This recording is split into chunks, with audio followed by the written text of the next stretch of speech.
A wise man once said, "It is no measure of health to be well adjusted to a profoundly sick society."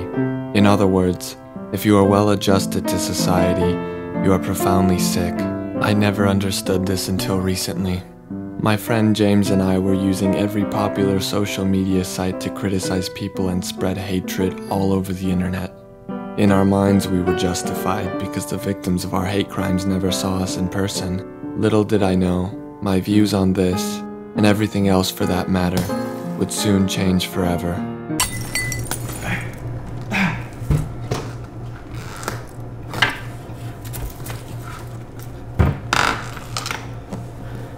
Hey! What are you doing? Get out! Out! Out! Out! Get out of here! Get out of here! What are you doing here? What are you doing? Shoot! Hey! Shoot! Get out! Go on, get out of here! I'm being attacked! Can I stay here for a while? His name was Toothpaste Face. That's what I called him anyways. Such an odd-looking creature, and yet I couldn't look away.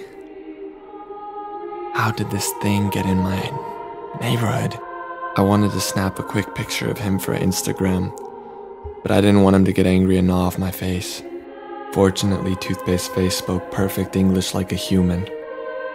We began talking, and I soon realized that he was either an awe-inspiring genius or a completely deranged baddie. Somehow, everything out of his mouth made so much sense to me. It also smelled minty fresh when he spoke. Toothpaste Face challenged us to see things differently. He talked to us about a wide variety of problems in our society like obesity, bad parenting, smoking, road rage, and entitlement. My eyes were open.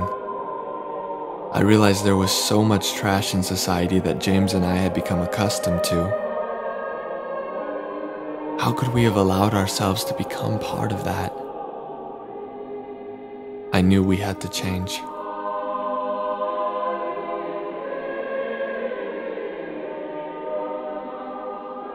James wasn't as excited about learning from Toothpaste Face as I had anticipated. He must have missed the revelation I had.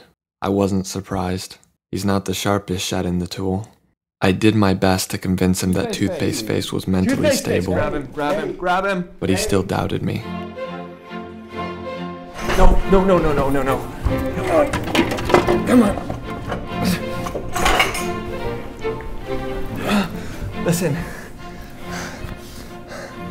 Please don't leave yet, okay?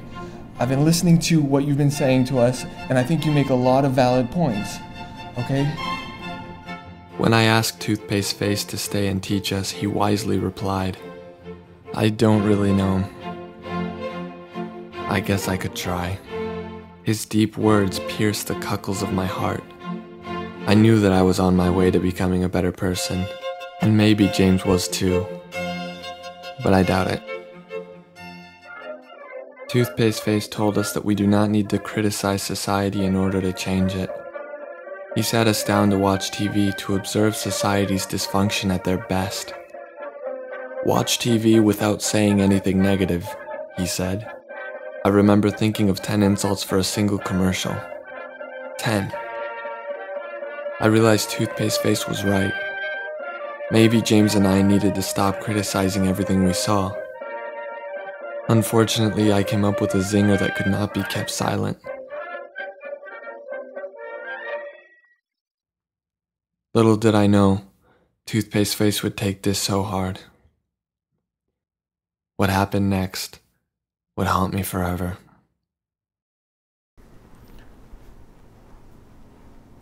I was wrong about you guys! You're not gonna change. Nobody ever changed! I went my entire life, and you act just like everybody I've ever seen in my entire life. What is wrong with you? We'd all be better off dead. I'd be better off dead than be your friends again. As a matter of fact, that's what you guys want, huh? You want to kill Toothpaste Face? You want to see me dead in the street? You guys said you would change, but you didn't. You were my friends, and now you're acting just like the rest of everybody in the world.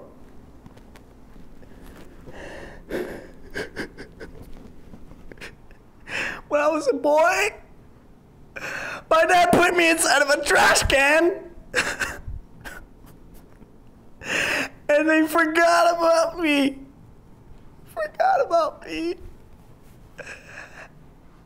They put me inside of the dump truck, and now if I went to the dump site, I could have been dead. I had to eat old food.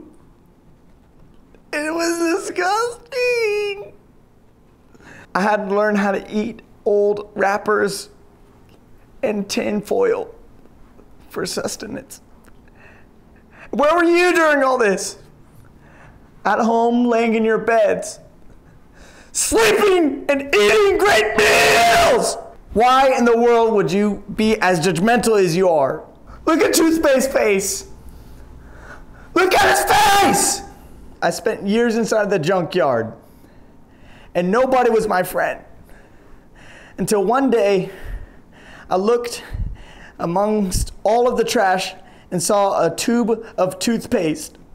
Oh, I found a tube of toothpaste. What am I gonna do with this? I said, what is this? What is this? So I grabbed it and I unscrewed the cap. I drew this thing. And I looked down into my reflection of the broken glass on the ground. And I saw a friend. And suddenly, I didn't feel alone anymore. That's why I use toothpaste on my face!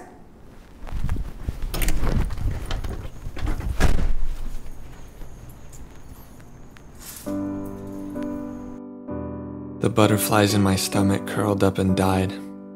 I was devastated.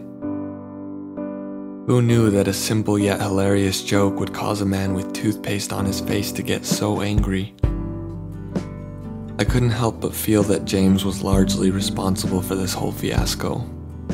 Maybe if he wouldn't have laughed so loudly at my joke, Toothpaste Face would still be around.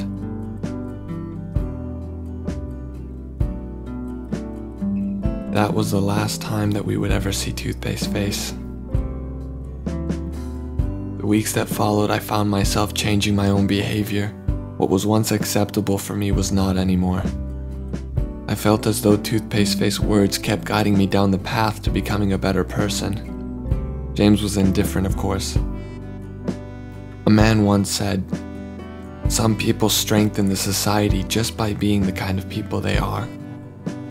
I believe I have become the kind of person that I am. I still cry from time to time at the thought of never seeing Toothpaste Face again. The sadness I saw in Toothpaste Face's face would haunt me forever. I know James still feels guilty about it, or at least he should. I remind him every day. Regardless of all that, I like to think that Toothpaste Face would be proud of me, and disappointed with James. They say every goodbye makes the next hello closer. Unless that was the final goodbye, of course. Though Toothpaste Face left angry, and we most likely will never see him again, I have a feeling that our next hello will be much closer.